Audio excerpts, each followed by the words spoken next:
Itu dia manfaat sahur. Jadi sepanjang bulan Ramadan ini ada satu yang perlu kita lakukan, wajib.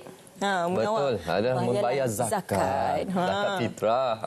Jadi hari ini kita nak bicara berkenaan zakat fitrah, khususnya inisiatif daripada Lembaga Zakat Selangor. Sangat dipermudahkan inisiatif ini yang akan kita bicarakan seketika nanti. Jadi kita perkenalkan terlebih dahulu tetamu, iaitu Encik Muhammad Fikri Naim Harun yang merupakan Ketua Division Kutipan Lembaga Zakat Selangor. Assalamualaikum. Waalaikumsalam, Munawar, Syafiqah. Ya, kalau macam saya katakan tadi, sekarang ni memang tengah musim bayar zakat.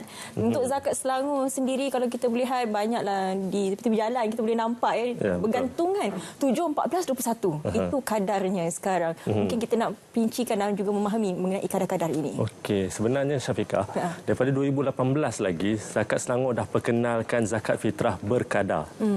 Dia ada tujuan dia lah, dia ada sebab dia kenapa. Pertamanya, kalau kita tahu zakat fitrah itu memang diambil kiraan dia daripada timbangan satu gantang Baghdad. Satu gantang Baghdad ni dia bersamaan 2.6 kilogram beras. Selalu pek yang beras yang kita beli tu 5 kilo ataupun 10 kilo kan. So zakat fitrah hanya 2.6 kilo. Tapi beras kita ni banyak jenis. Sebab itu kita kena kadarkan dia. Kalau kita semua beras yang makan beras paling mahal pun bayar RM7, macam tak sesuai lah. Sepatutnya kita, to be fair, kita kena bayar ikut harga beras yang kita makan. Contohnya, kita grupkan beras super special tempatan. Tak kira lah berapa persen hancur pun, semuanya RM7. Berikutnya beras import, beras herba poni, beras wangi, beras perang. Ini dalam satu kategori harga sebenarnya kalau ikut. So kita grupkan, kita hargakan dia, kadar dia RM14. Seterusnya, kategori yang seterusnya adalah beras basmati, beras merah, beras Jepun. Dan dia ada dia punya golongan dia, satu grup lagi, kita kategorikan, kadarkan pada RM21. So that's why sejak 2018 kita ada 7, 14 dan 21. Okey, penentuan kadar fitrah itu bergantung kepada beras yang kita makan. Bagaimana pula dari sudut sekiranya seorang tersebut makan beras yang bercampur-campur? Jadi bagaimana nak tentukan kadar itu? Okey, nak senang bayar lebih lah. Alhamdulillah. Lebih pahalanya, betul? Ya, betul. So, dia macam ni lah. Saya lebih suka cerita keperluan kita sebenarnya di Selangor ni. Imagine kita baru saja bagi bantuan Ramadan dan Syawal awal Ramadan itu kepada 65,000 keluarga asnaf. Keluarga, kalau kita sebut individu lebih kurang 420,000 individu. So 65,000 keluarga ni dapat bantuan Ramadan dan Syawal bernilai di antara RM300 hingga RM1,000 ikut tanggungan. Total bantuan tu 30 juta. Kalau kita average dalam satu keluarga dapat mungkin dalam RM461 satu keluarga dapat average. Kenapa 30 juta kita peruntukkan? Sebab itu maksimum populasi Muslim di Selangor kalau bayar RM7. Sebab di Selangor 61% Muslim. Maknanya lebih kurang 4.27 juta adalah Muslim. Kali RM7 bersamaan dengan 29.9 juta. 30 juta. Maknanya ngam-ngam. Asnaf, dia hukum asnaf ni masuk ramai, keluar sikit. Itu dia punya sifir dia. Masuk asnaf ramai, keluar asnaf sikit. So kalau kita maintain je 30 juta, asnaf bertambah, maknanya kalau tadi purata RM461 per keluarga dapat untuk Ramadan Syawal, makin lama makin kurang purata yang diterima sebab asnaf makin bertambah. Jadi apa keperluan kita? Keperluan kita banyak. So that's why kalau boleh bayar ikut berkadaran. Kita bagi contoh data paling simple. Kalau kita ambil B40 bayar RM7. Daripada 4.27 juta tu B40 lebih kurang 1.71 juta. Kalau bayar RM7 kita boleh kumpul 12 juta daripada situ. Kalau M40 sama 1.7 juta tadi bayar RM14. Kita boleh kumpul dalam 24 juta dekat situ. Kalau T20 lebih kurang 850,000. Kalau mereka ni T20 ni sedar dan bayar RM21, kita boleh dapat kumpul lebih kurang 18 juta. Ketiga-tiga kategori, total dia lebih kurang 53 juta lebih. Itu potensi sebenar. Tapi berapa kita baru kumpul? Tahun lepas, baru 33.7. Nawar, Syafiqah. 33 juta tahun lepas, baru 60% daripada 53 juta potensi sebenar. So, kalau kita berjaya kutip 53 juta tu, maknanya asnaf yang baru masuk selain 65,000 keluarga ni pun layak dapat bantuan Ramadan dan Syawal, dan yang sedia ada terima pun layak dapat lebih daripada RM461 satu keluarga tadi. Apa sebenarnya bantuan yang diberikan kepada golongan asnaf ni, dan sebenarnya ramai yang nak tahu duit zakat ini ke mana salurannya? Okey, duit zakat ni ke mana? Setiap bulan kita belanjakan lebih kurang, komitmen kita kepada asnaf lebih kurang 50 juta. Ke mana?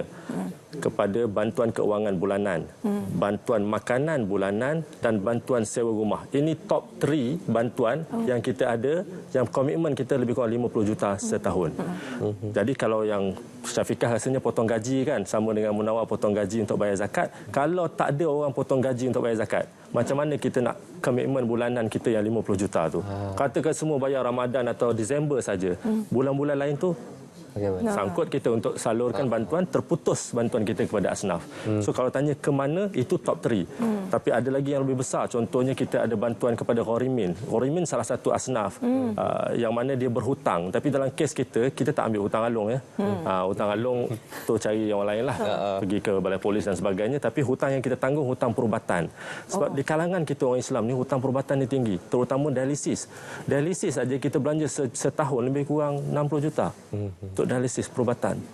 So setinggi itu, sebab perubatan dialisis ni dia seumur hidup lah, sekali dah kena. So kita kena tanggung. Itu antara bantuan yang kita bagi selain yang saya sebut 3 tadi yang utama. Baik. Selain kita bertanya persoalan berkenaan di ke mana perginya duit zakat ini, pertama sekali perlu kita nilai semulalah apa tindakan kita yang boleh kita lakukan untuk negara untuk membantu golongan-golongan asnaf ini, terutamanya melalui zakat fitrah ini. Jadi bagaimana platform-platform yang dikeluarkan oleh pihak Lembaga Zakat Selangor untuk memudahkan orang ramai menunaikan zakat ini? Okey, Munawar ni suka cara tradisional ke cara online? Saya online sekarang dalam talian. Bagus. Online kita ada banyak platform. Contoh platform kita sendiri di fps.zakatselangor.com.my. Dekat situ boleh pilih nak bayar secara FPS ke, nak bayar secara Touch 'n Go, nak bayar secara GrabPay pun ada, JomPay pun ada. Selain tu kita ada aplikasi Zakat Selangor. Boleh download dekat App Store ataupun Play Store. Ada type je Zakat Selangor, install dekat situ. Dekat situ kita boleh kira, boleh bayar, boleh semak. Dan seterusnya yang ketiga, kita ada banyak e-wallet yang kita kerjasama. Macam saya sebut tadi, Touch 'n Go, GrabPay, kita ada GoPay, kita ada Boost. Lepas tu kalau online lagi, kita ada internet banking. Most major bank yang dekat Malaysia ni ada boleh bayar zakat melalui internet banking mereka.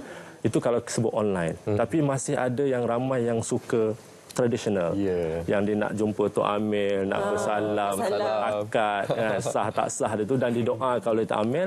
Maka mereka ini kita ada sediakan juga platform untuk mereka. Pertama, kita ada 18 cawangan Zakat Selangor di seluruh Malaysia, yang mana bulan Ramadan ni kita operate 7 hari seminggu, buka 8.30 pagi sampai 4.30 petang, hari bekerja. Kalau hari cuti umum, hari weekend, kita buka 9 pagi hingga 3 petang. Itu yang pertama.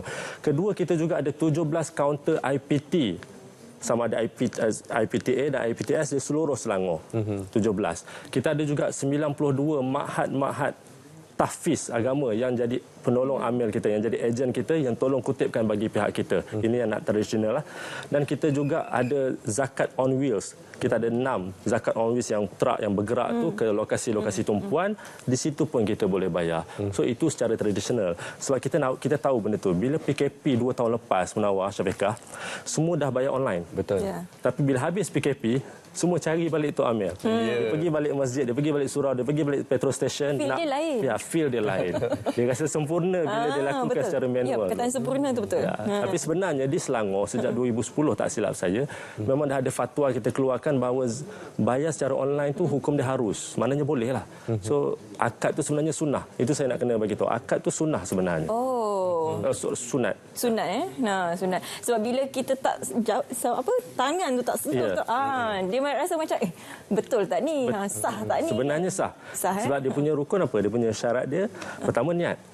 Kedua, wang tu berlaku perpindahan daripada kita ke sama ada ke asnaf ataupun ke amil yang menguruskan wang zakat itu. So itu dah cukup. Okey. Sedikit nasihat kepada penonton Selamat Pagi Malaysia yang mungkin belum lagi menunaikan zakat. Okey, kepada yang belum, saya nak ada 3 je pesanan saya. Pertama, bayar awal. Walaupun ni dah hari ke-26 Ramadan, saya dah kira lambat tapi still bayar awal. Kalau nak kata tunggu waktu afdal ke apa, dia ada pelbagai waktu. Waktu harus tu sepanjang Ramadan. Waktu harus. Waktu afdal tu betul sebelum solat raya. Tapi kita takut nanti afdal terlepas, dia pergi waktu haram.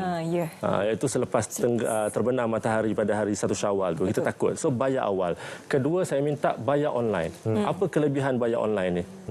Pertama dia, kita tak perlu pergi mana-mana. Tak perlu pergi mana-mana. Kita jimat tenaga, jimat masa, tak perlu nak beratur panjang queue dan sebagainya. Jadi tiada alasan untuk anda tidak membayar dan juga menunaikan zakat fitrah untuk tahun ini, khususnya untuk zakat Selangor. Terima kasih banyak-banyak Tuan Mamat Fikri Naim Harun, Ketua Division Kutipan Lembaga Zakat Selangor, kerana sudi memberi penjelasan mengenai bayaran 7, 14, 21. Ya, betul. Tergantung pada beras yang kita makanlah. Dan sekarang ini